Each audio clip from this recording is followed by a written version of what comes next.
Okay, I guess we'll get started. Hi, this is Dean Woodbeck from InCommon Internet 2, and thanks for joining us for this webinar and community discussion on the new baseline expectations, recommended additions to baseline expectations is what I should say. So I think without further ado, David Bantz from the University of Alaska is here. He is the chair of the Community Trust and Assurance Board, and he'll be running this part of the presentation, and then we'll open it up for questions or discussion either by chat or by audio. So David, I'll turn it over to you. Thank you, Dean. Good morning, West Coasters. Good afternoon, East Coasters. Dean, you want to put on the next slide? Just briefly introduces the Baseline Expectations program. I trust many of you or all of you are familiar with the first round of baseline expectations that ran about a year ago, concluded almost a year ago now,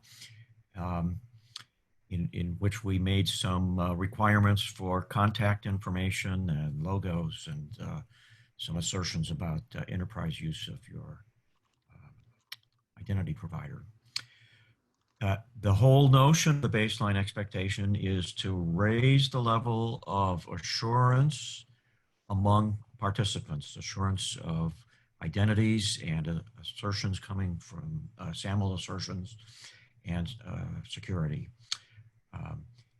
These requirements are now part of the participation agreement that institution signs with InCommon, and they are written in such a way that as the technology, as our needs as a community evolve, we can refine and improve them. There's a process of discerning the next level of requirements, and I'll briefly describe that in a minute, and then a more formal community consensus process before we adopt them, and then an implementation plan. Dean, you want to do the next slide?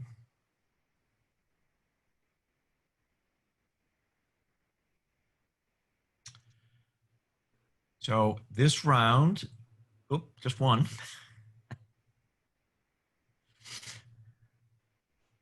The community consensus process ran in the last month or two, but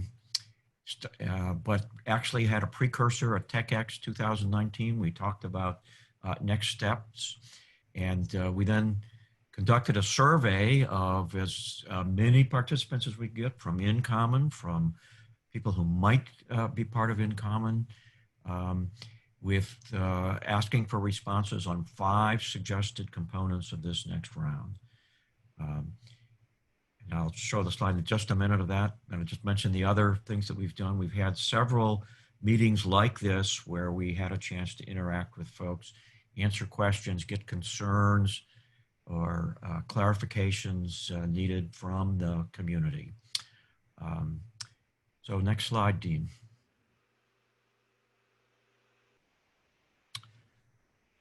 So the 5, brief title for the 5 components of this next round of baseline expectations are here, and won't go into the details in the scoring, but there was a pretty clear breakdown of what the community told us, that encrypting endpoints with the current supported TLS security encryption was a high priority. Just somewhat behind that was explicit support for the Certify security framework and for requiring identity providers to publish in their metadata a URL in case the service provider is unable to provide access. There's some error that needs to be addressed. 2 other components have a lot of interest in the community, but we're not ready to formalize the requirements. There's some work that needs to be done for the release of attributes by entity category. We currently have one supported by InCommon, the research and scholarship entity category. Those attributes might need some updating, and folks have suggested some other entity categories that would be important. A lot of interest in multi-factor authentication and being able to be clear whether or not somebody has authenticated with a second factor. And again, there's some additional work to be done before we're ready to make that an expectation, maybe some options available. So we're focusing on those first three: encrypted endpoints, supporting certify security framework, and requiring an error URL in IDP metadata. The next slide.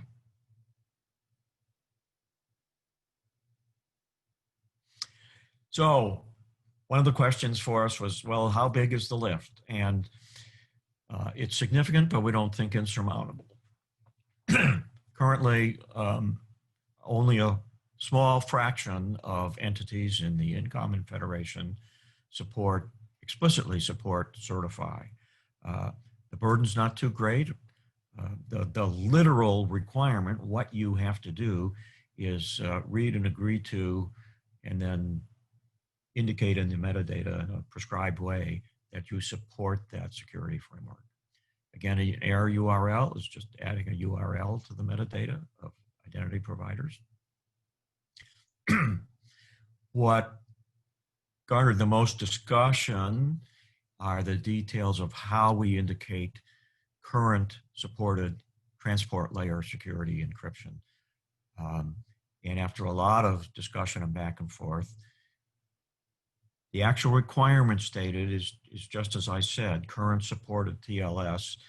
As a benchmark for that, we've adopted SSL Labs scoring, which is readily available, and suggests that if you get an A, that's fine. If not, it's something we need to look at. And about 60% of endpoint URLs do receive an A from SSL Labs today. Next slide.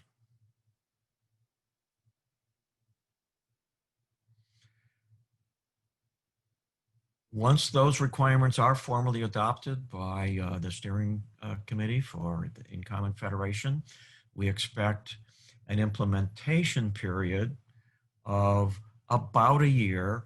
And what you're seeing here is the graphs that we, Albert in particular, managed and tracked during baseline V1, in which an initial compliance of, again, a small fraction moved steadily over a period of a year to close to 100, and then that last few percent took us another several months to get at 100% compliance.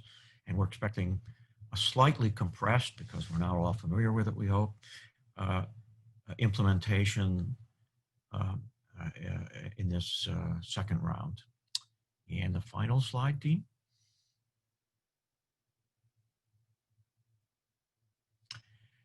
Here are the dates in tentative plan dates in this implementation of baseline expectations.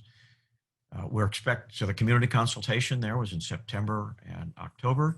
We're expecting to send and have the steering committee for InCommon formally approve these on 2nd of November. We'll have a kickoff event of some kind at camp in the middle of November. And we will be in contact. That is the committee, our committee, the Community Trust and Advisory Board, will be in contact with non-compliant participants throughout the rest of the calendar year. And we're hoping the transition where it's really implemented as a requirement will be July 2021. And all entities 100% compliance by December 2021.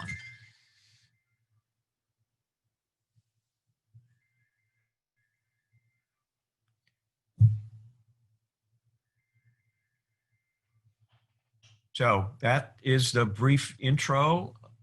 And I think we're now open for questions, either orally. Dean, you're going to unmute everybody. We're going to do that. We've got 71 participants, attendees, or we can take them in chat. Your choice, participants. Who else is here? I can't quickly scan the part. Do we have other members of the board besides Albert and myself? I see that Brett Bieber is here. Brett's here. Okay. Just looking down the list, John Miner is here. And Ann and John Pfeiffer are here too. Okay. And Richard and Paul. There is one question in the chat, David. How do you communicate the results? So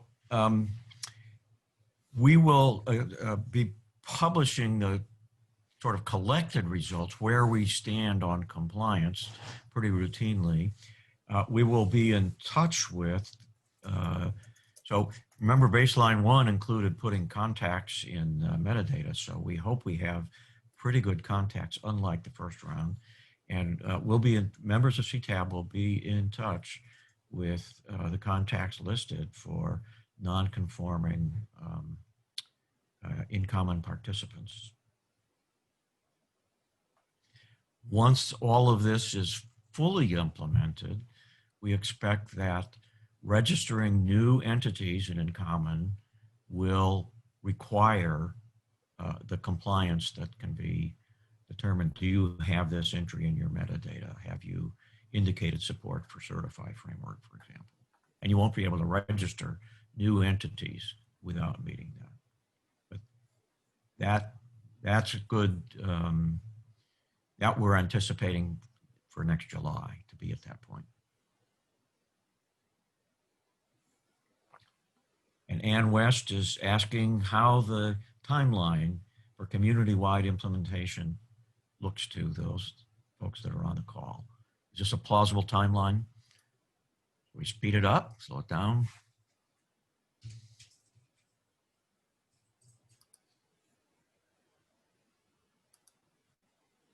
And there's the timeline.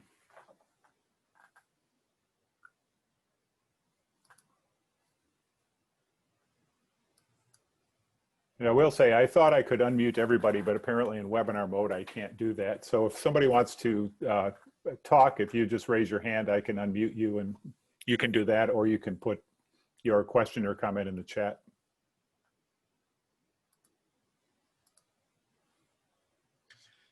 So Albert, I'd like you to answer this question from Diane Higgins about exactly how you indicate MFA compliance in the metadata.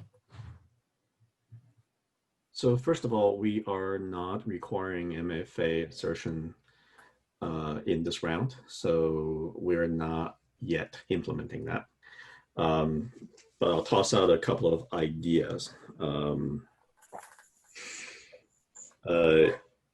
Effectively, what will likely to happen if we were to do the MFA assertion is ask you to attest to the fact that you are doing so in Federation Manager when you register the metadata. Probably via a checkbox like you check boxes for other things today. There is a parallel discussion happening, and though there's no defined timeline on making that more formal in the metadata so that you can actually see in metadata whether a particular entity supports REFED's MFA profile. But that's TBD, that's not yet official.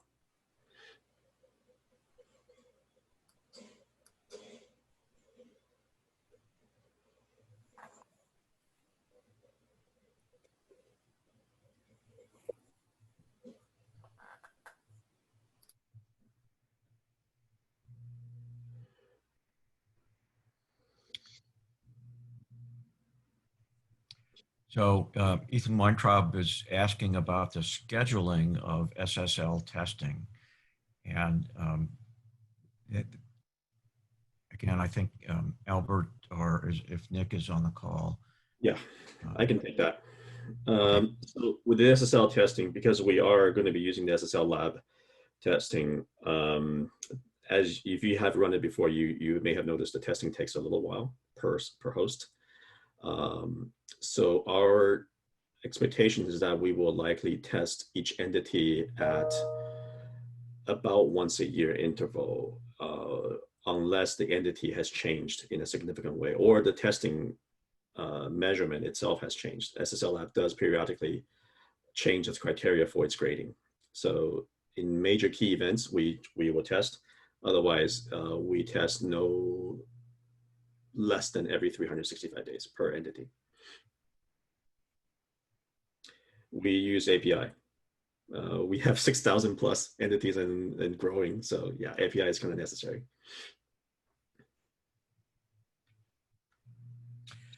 And John Kelly asked if an institution is not compliant with a particular item, will they be notified via email? Email, phone calls, SMS texts, helium balloons, the whole, I mean, we'll use anything we can to be in touch with folks. That's one of the obligations of members of the board and InCommon staff, and making sure that these requirements are broadly implemented for higher assurance among all of us. So also just adding a little bit of detail to that one, from a notification perspective, our plan is obviously we will notify via email to all to the site administrators responsible for registering the metadata. We will also flag that in Federation Manager, so you see it as an alert in Federation Manager.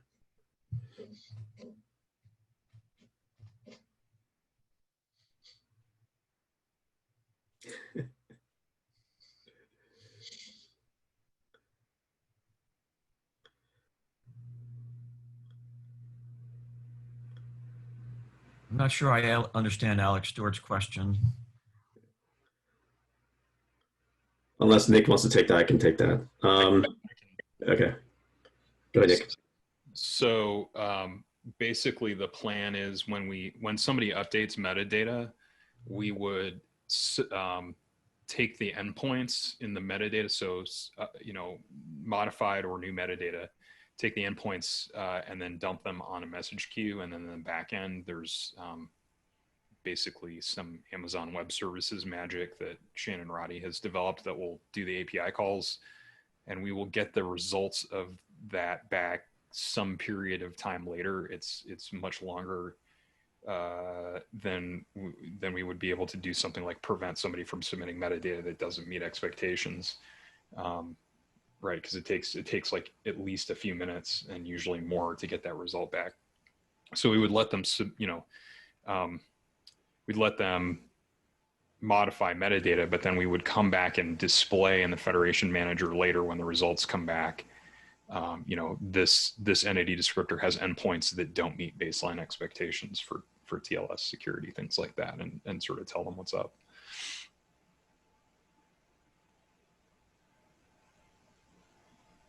And a lot of how that works is we have not finalized requirements for it yet. We're just sort of starting out on that. So this is all subject to change.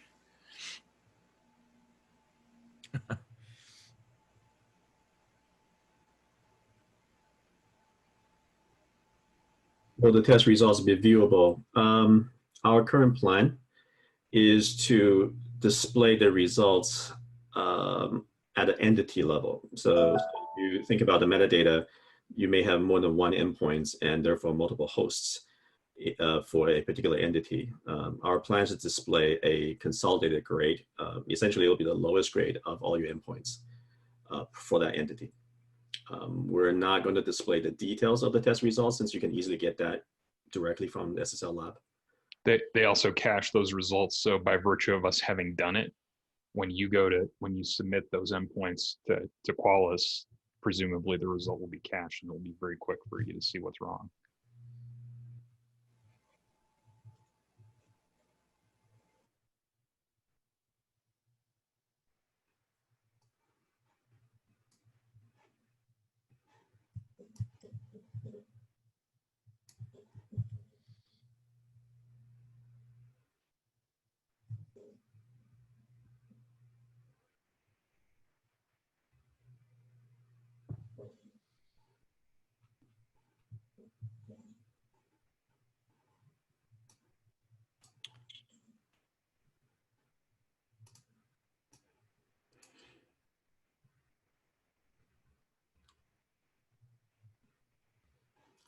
So I have a question for everybody here. As particularly, let's start with the identity IDP operators. One of the new addition to baseline 2 is we will be requiring IDPs to fill in the error URL in metadata. Is that something of concern to anyone, for folks operating an IDP here? Or are you all comfortable with that?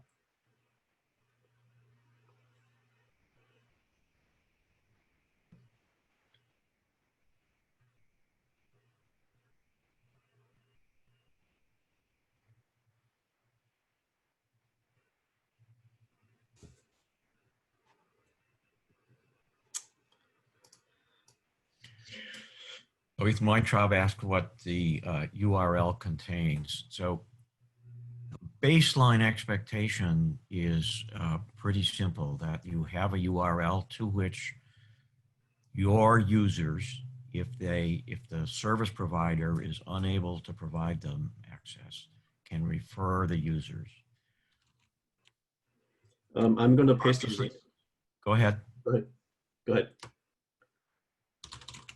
Oh, I was going to say I'm going to paste a link to the implementation guide for baseline 2, which has paragraphs describing the details of what error URL should contain or do. What we'll be enforcing is that there is a valid URL in your metadata. The details of that are obviously up to the campus. We're not going to be probing what's at the URL, but you want to make it useful to your end users who didn't get the access that they tried to. Typically, that means that the attributes your identity provider released weren't adequate for the service provider. And then you'd want to steer your end users to a help desk or an IAM department that could either provide those additional attributes or explain to them why they weren't actually eligible for the service, whatever it is. There are more developed recommendations that are referred to in the implementation guide, but it's not part of the expectations per se.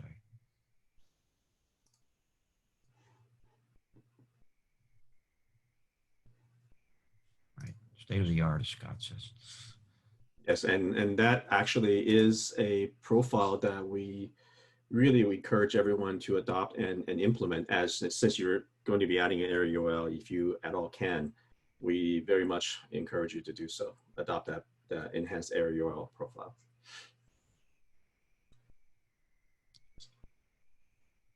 Yeah.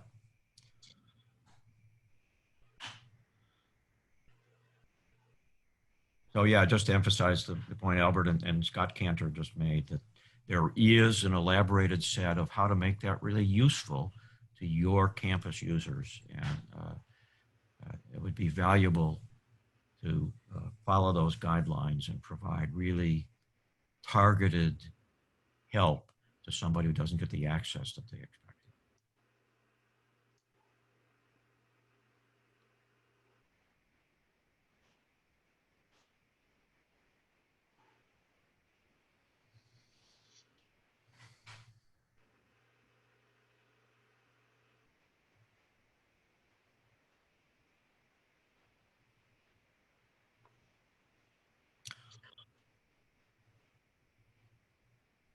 Thanks, Dean. We just realized, okay. So while everybody pondered the error URL questions, I'm going to ask another question. The third element or addition in baseline 2 is certify. We're asking all participants to comply with the requirements laid out in the security incident response for trust or certified framework. I cannot remember what that acronym stands for. Is everybody familiar with that? And are there any questions or issues, concerns with that item?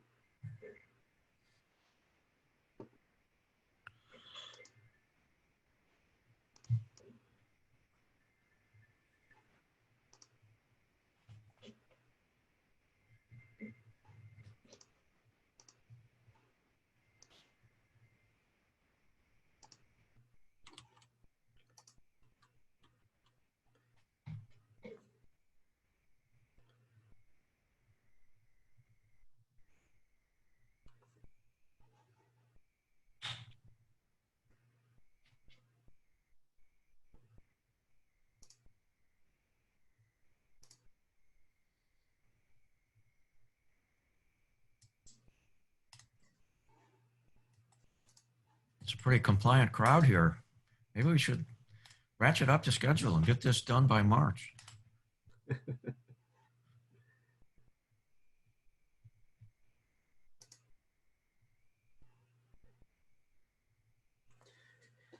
Um,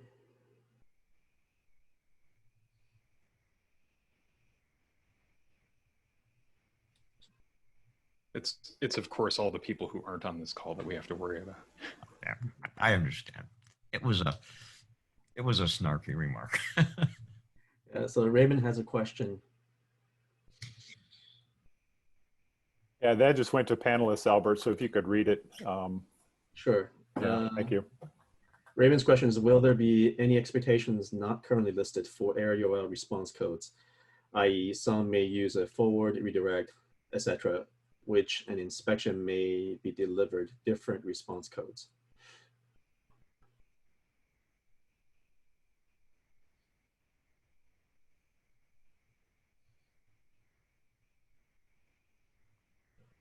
So I guess I'll chime in.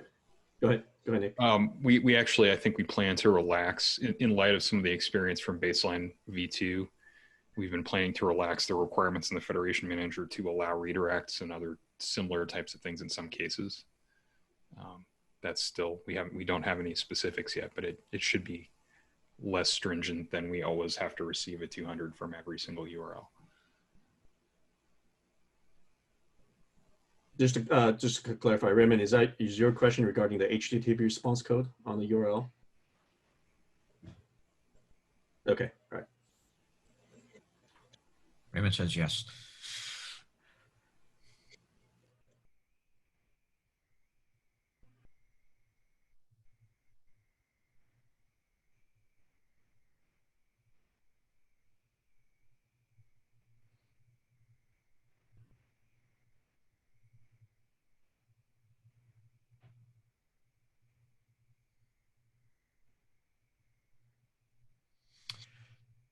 So Chris Whalen has asked whether folks would be interested in having a little discussion of the ingredients, the elements that are not part of Baseline 2, were part of the survey, and may be part of a subsequent version 3 of Baseline Expectations, namely multi-factor authentication, or at least signaling about multi-factor authentication, and entity categories, research and scholarship, perhaps others. People want to take up that prospective discussion, we can do that if there aren't further questions. We really want to be sure that we get, these 3 ingredients in all entities, but if folks want to jumpstart the other discussion, we can do that in the last few minutes of the call.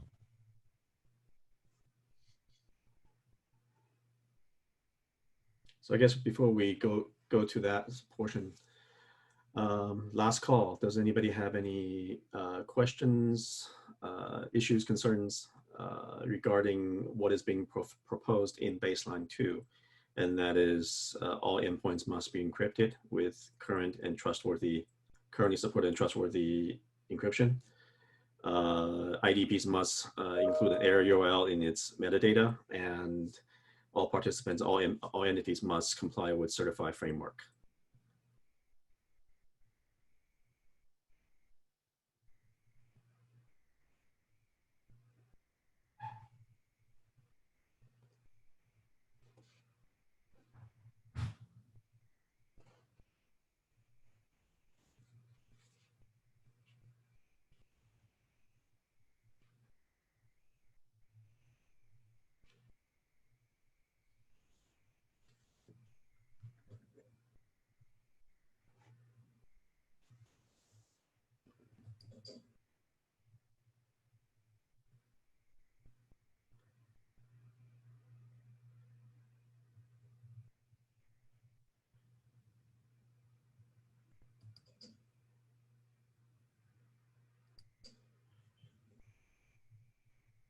Chris Whalen, did you want to say a few words about either one of those 2 subsequent requirements?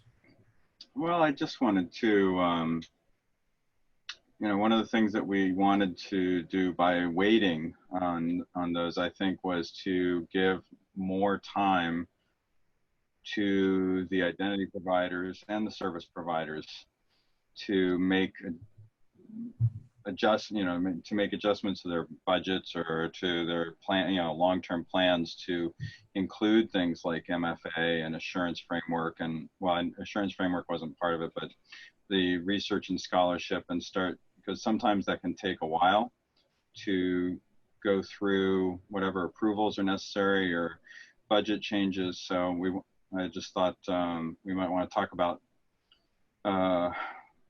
doing that signaling out 18 months in advance if possible.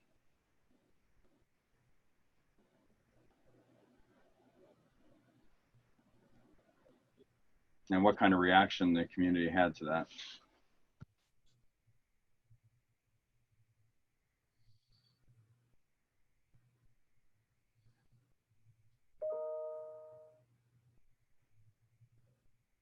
Chris, you might just indicate some of the motivation for MFA based on your work with NIH. Well, I'm going to leave that up to the more senior people who are involved at NIH. I think there's going to be a keynote at the upcoming Tech Extra meeting, and I think there's a subsequent panel to that keynote, which will go into much greater depth about what the expectations are from NIH. So there's a plug to join the HECX meetings, October 6th and 7th, I believe.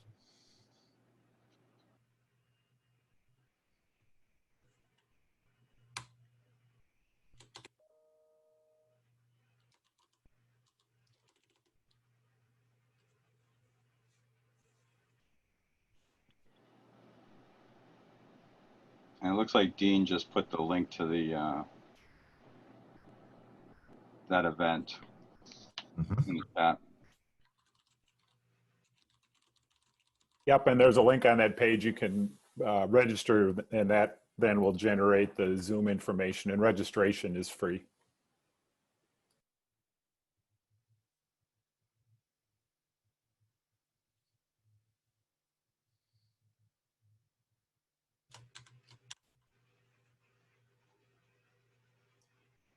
Well, Dean, I wonder if people would like 20 minutes back, and CTAB is, do we have an email address we can put in so that folks can send follow-up questions via email to CTAB?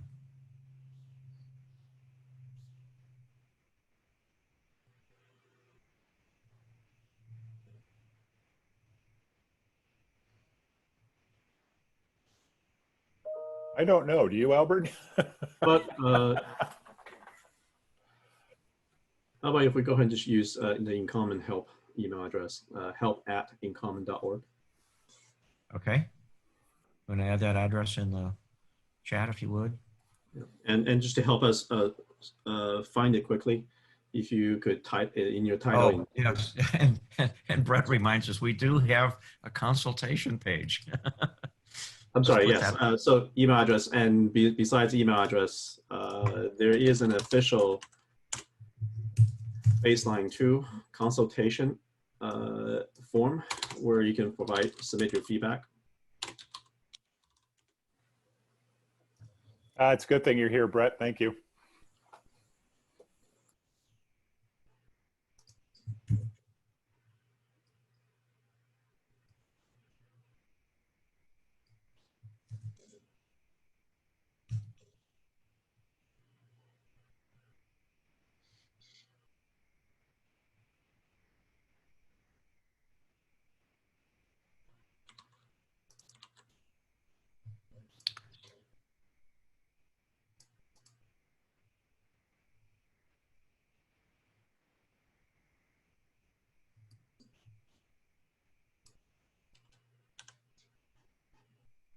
I'm going to suggest we have one final solicitation of comments or questions.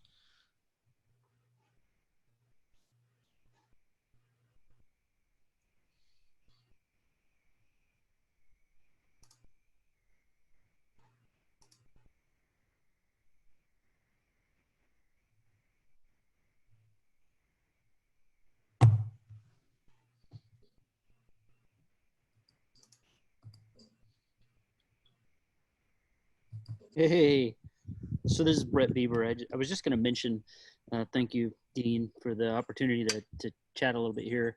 The other thing that I think is helpful for us all to keep in mind is that what we're doing here and the work that we're performing with baseline expectations can also be the foundation for the international federations and all the others out there that are trying to follow or taking a look at what InCommon is doing to create their own standards for their own federations. So your feedback here that goes into baseline expectations is being watched, and we have people on the CTAB that are from the international community and other federations that are also, helping us guide and learning from this, from these changes. And so that's a great thing to keep in mind, is that it's important for us to act as if these changes will take shape in that international community, and to think about the impact of these on a global scale.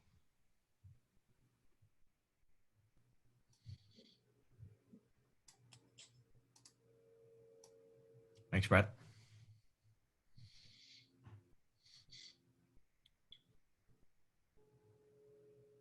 Dean, I think it's time for your closing words. Okay, well, thanks for everybody for joining us. This session has been recorded, and we'll make the recording available on that Baseline Expectations wiki, and it will show up on the InCommon, actually it's a GEONT InCommon IAM online YouTube channel. So thank you, David, for the presentation today, and Albert and David and Brett and Chris for answering the questions, and we will see you all next time.